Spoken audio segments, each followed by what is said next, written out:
Hi, everyone. Welcome to Black in Focus. I'm Karen Toulon here at Bloomberg's World Headquarters in New York. Today, we're talking fitness, your financial fitness, and why it's a good time to kind of assess the shape you're in. And we're joined by Krystal Barker Buissereth, who is joining us from New York as well. Krystal, so you're the managing director and head of financial wellness at Morgan Stanley at Work. And you say that people cite money as one of their biggest stresses, no matter how much money they earn. We're so excited that you're here today. But first, Krystal, I want to start off with a really basic question. That is, what exactly do you do as the head of financial wellness? Great, and thanks so much, Karen, for having me, and really glad to be part of this series. So you're exactly right. Financial wellness, what is that? Yeah. Similar to health wellness, where you go into a doctor and you get a checkup. My goal here is to give people financial checkups. So we work with companies around the globe in order to help their employees improve their overall financial well-being. And we can do that in a number of different ways, from education to a digital experience, but also giving them access to advisors. Well, and we'll come back to why organizations are paying attention to this a little bit later. But first, you shared with me some data, and some of that data is that 62% of workers are worried that they don't have enough money put away for retirement. But what we want to talk about today is a little bit more fundamental, and that is that for some people, they're just not worried about retirement. They're worried that they'll make it till the summer. They're worried about just making it till next week. And a lot of that has to do with COVID, right? Yes, absolutely. And you're exactly right. And I'm smiling because people say, how in the world can I think about the long-term trajectory when I'm worried about my day-to-day? And COVID-19 is so fascinating because it really is about, we've really shown that there's been the have and the have-nots. And there's some people who have done incredibly well. You still have your jobs. They've been able to save more because they're not going out as much, renovate their homes and so forth. But then there's others who have not fared as well. Whether it has to be, maybe I had to take a step back from work to take care of my children or my parents, or maybe I've been furloughed from my job or laid off or have a loss of income. But no matter where you are along the spectrum, what has been very clear, similar to 2008, when many of us woke up and said, gosh, I was not prepared for that. Let me go rethink my finances. Same thing is happening here on the back of COVID-19. It's been a wake-up call for many Americans to say, am I really prepared? Am I prepared for retirement? Am I prepared if I lose my job? How do I make sure that I can keep the lights on, continue to pay the bills, or leave a legacy wherever you may be? It's really been a wake-up call for many people. And you say wake up call. I mean, when I was thinking about talking with you today, I was thinking about maybe it's just me, maybe I'm morbid, but those moments when you're lying in bed and you just can't go to sleep because you're just kind of you're worried, or you're at work and you kind of just stare off into space because, again, even though things might be okay, maybe your industry is shifting. So you're okay Yeah. right now, but you kind of have that sense, gosh, my 5-year plan, I have a feeling it's now maybe a 2-year plan. I need to do some thinking. And you would tell me, I have a feeling you would tell me to snap out of it. Um, do something. Don't just worry about it. You can act, there's things that people can do. And this work is personal to you, which I think is kind of interesting. So very quickly, you come from a family where wellness is a thing with your parents. Can you just tell me about that a little bit? Because I think it's interesting how people kind of end up in the careers that they're in. No, and that's a fantastic question, a great place for us to start here. Many people are influenced by their parents, and I'm certainly one of those. I was raised by a single mother, but my dad had a tremendous impact on me growing up. In fact, he was and still is a small business consultant and lender. And I saw firsthand how loans that he gave to these small businesses enabled communities to grow. They brought new jobs, and this is my hometown in Arkansas. So I saw firsthand the importance of capital to help small businesses. And then you look at my mom, and the influence she had as a nurse, working very hard. She went back and invested in her education to get her graduate degree, put my sister and I on a very nice trajectory.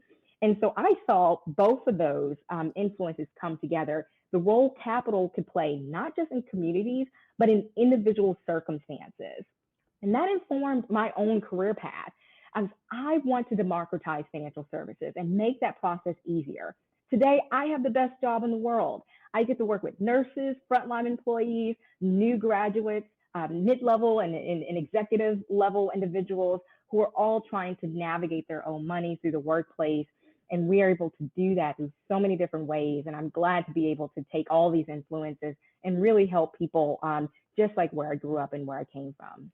And you would probably start off, I'm guessing, telling everyone the first bit of advice, which is probably that they're not alone, no matter whether you're a frontline worker. Both, most people aren't as smart as they think that they should be. Most people aren't as organized as they want to be about their financial well-being, right? So that it's okay to kind of admit I should be more organized. I should know a little bit more than I currently know, right? Is that true? Oh, Karen, you brought up a good point here, and which is why I'm so excited to be here. You are not alone. In fact, and it's pretty sad statistic, if there have been number of financial literacy scores, and if all of us took it, the average American would actually fail at this test. And so you're certainly not alone. And you see that in a lot of the statistics around too.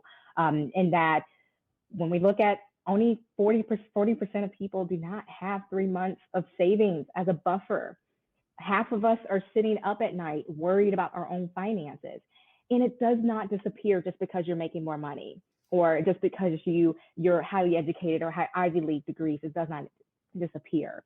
In fact, I was actually speaking to the team just last week about it was a mid-level executive. He's working at a Fortune 500 company, very busy. So similar to a lot of the viewers today, very busy, wasn't thinking about his own wealth creation. When we sat down, we realized and uncovered $8,000 in tax savings through a couple of very simple steps. One, he wasn't maximizing his 401k account. He was a highly educated individual. He works for Fortune 500 and wasn't maximizing 401k because he was so busy, didn't realize that. There were other benefits of his company, from HSAs to children's accounts, childcare accounts, and others that he just wasn't taking advantage of. And we were able to uncover $8,000 of annual changes. So you're not alone. This executive was not alone, but there is help out there. And it's no better month to get started because it is April is Financial Literacy Month. So our goal here is to make sure that we get the word out so individuals can know. Go ahead and figure out what you have and understand the help that's available to you. Right. So part of that is, though, you got to identify some basics. Like basics would be, identify some goals. I mean, most people should kind of, it's worthwhile to sit down, take a couple of Saturdays, take a couple of afternoons to figure out your goals, right? Have long-term goals and I like to think, live and eat, right? What are your longer-term goals and your more immediate goals, right? That's something that you may want to think about. And then after that, you talked about so many things. You threw out 401k, you talked about retirement, you talked about tax savings. What are the major buckets? You talked about emergency fund. So let's kind of go through it. Perhaps let's start off with emergency fund, because COVID happened, right? So many people found themselves in different kind of situations. What is the rule on emergency fund? How much should you really have socked away? Yeah, and that's a great question, and I'm going to get there, and I want to paint a journey though, so that people can understand how to get there. I liken what we do to Google Maps. Before we can talk and diagnose what people need, we need to assess first where people are. So if I'm trying to get to a destination, I have to figure out where am I today, what all do I have at my disposal. Then I can plan out, okay, where am I going and what would I like to achieve? And then through the process of financial planning, I can find you the best route. So similarly, before we jump into how much emergency savings you should have, or how much am I saving enough, or what are my other goals, I always start from the basis of figure out where you are today. But to answer your question specifically about emergency savings, a lot of people come to me for financial advice, or companies. This is primarily what companies really ask us for. How do you design a program that's going to work? And there's a couple of key ingredients. Everyone's circumstances are going to be different, but bake cake, no matter what cake, you're going to have your flour, your sugar, your butter. When it comes to emergency savings, this is what I recommend in terms of the professionals out there. Is emergency savings, what are they? This is a buffer in case anything goes wrong. You lose a job, you have COVID-19 means you may have additional health expenses. This is a buffer. Many people say, how much should I have? We recommend 3 to 6 months of savings. Now, here's an example. How do you know 3 or 6 months? How do you fit on that continuum? Well, in 2008, 2009, my roommate and I, we both worked on Wall Street. My roommate lost her job. Because it was Wall Street and because of the financial crisis, she was among thousands of individuals who lost their job in New York City. It wasn't easy finding another one. It took her a little over 4.5 months. But because she had that emergency savings account, she was able to coast. I mean, she wasn't living well, but she was able to cover her basics. She could cover her rent. She put food on the table, and she was able to ride it out until she found another job. That is the value of an emergency savings account. And coming out of 2020, what we found, a lot of Americans did not have enough. They undershot how much should be in here. So the first thing you should do is make sure you do that assessment. How much do I need? Do I have a right buffer where I sit? If I lost my job today, how long would I think I could get another job here? And that can really help you assess how much you need in that emergency savings account. And so figuring out where you are, what does that really mean? Does that mean I'm trying to figure out, if I have a family, if I have kids, am I thinking about, am I going to have to pay for college in X amount of years? Am I going to need to move my home in a couple of years? Do I have parents that I may need to take care of? Do I anticipate a huge shift in my profession? Is that all kind of figuring out where you are and then where you want to be? Paint that picture for me. Yes, and it could actually be even more basic than that. The first piece of information, which I'm actually shocked that people don't have, is they don't even know what they have access to today.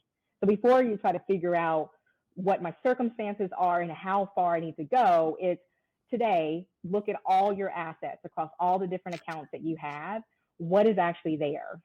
And so I liken it to, we just heard a story or talked about a story from this woman who lost everything in Hurricane Irma. It was devastating to her and to her family. We actually did our stock plan administration, actually called her up and said, did you know you had options, equities that's sitting here waiting for you? And she burst out into tears because she said, I did not know and realize I had this benefit, this source of cash that was desperately needed in this time.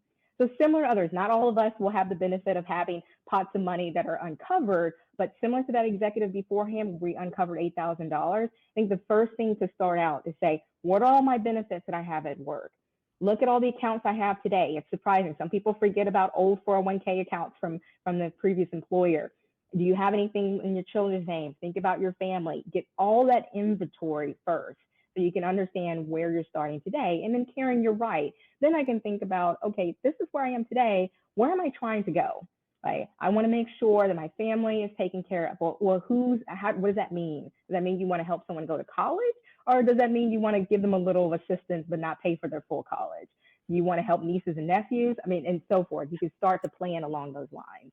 Wow. And it's interesting you mentioned nieces and nephews, because that is part of what a lot of families are also going through as well, especially those who've managed to survive these difficult times. They are helping family members and kind of figuring out what those needs may be.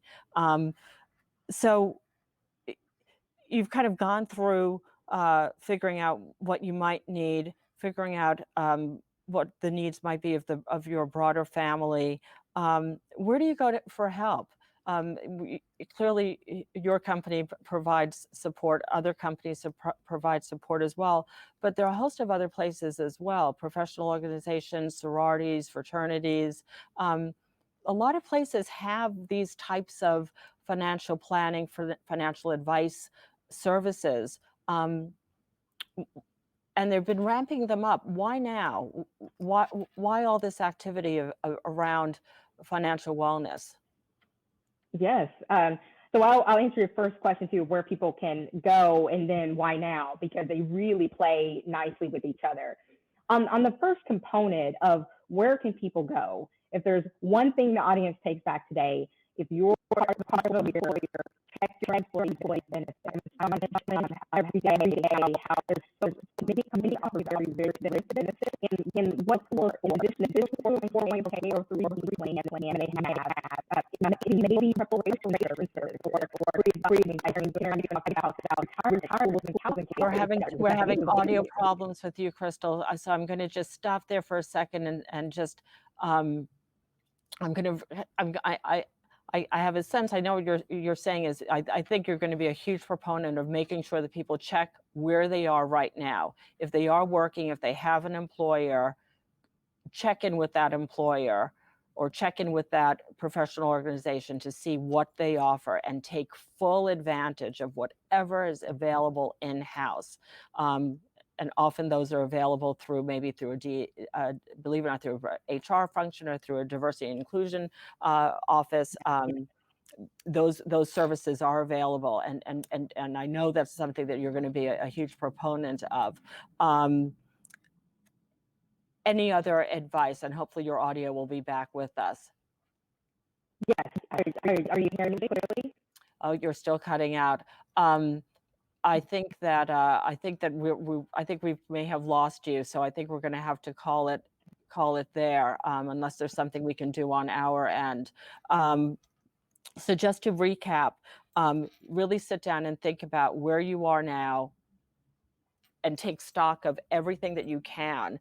Take a couple of afternoons and go through everything methodically. What you hold, what's in your name. Look at everything that you have, all of your financial holdings, and make sure that you understand what you have, and then sit down and prioritize where you want to go, what your objectives are, whether you think you want to move, switch careers, whether you think that your job is going to be changing, whether someone's going to be leaving employment, children off to school, children bouncing back, parents to take care of, and come up with a sense of where you want to head to, and then look at the resources that might be available through your company or through any professional organizations that you might have access to. So many of them provide the similar type of workshops and services that are available for free that you can tap into and start thinking about where you want to go with your financial life. So I think we're just going to have to leave it there because unfortunately we lost your audio. But Krystal Barker, it's been great talking with you from Morgan Stanley at Work. And next week, ahead of the Oscars and amid ongoing calls for equality, we're going to be looking at films, the characters that exist in films today and how they're crafted, what they tell them about ourselves. We're going to be talking with Terrell McCraney. He's an Oscar and Peabody winning writer of Moonlight and David Makes Man. And we're going to talk with him about why some of the films that we're seeing today are a little bit more intimate, and where the action really is in conversation and not car crashes. So tune in for that. Until then, from Black in Focus, I'm Karen Toulon, and this is Bloomberg. Thank you, Krystal. Take care.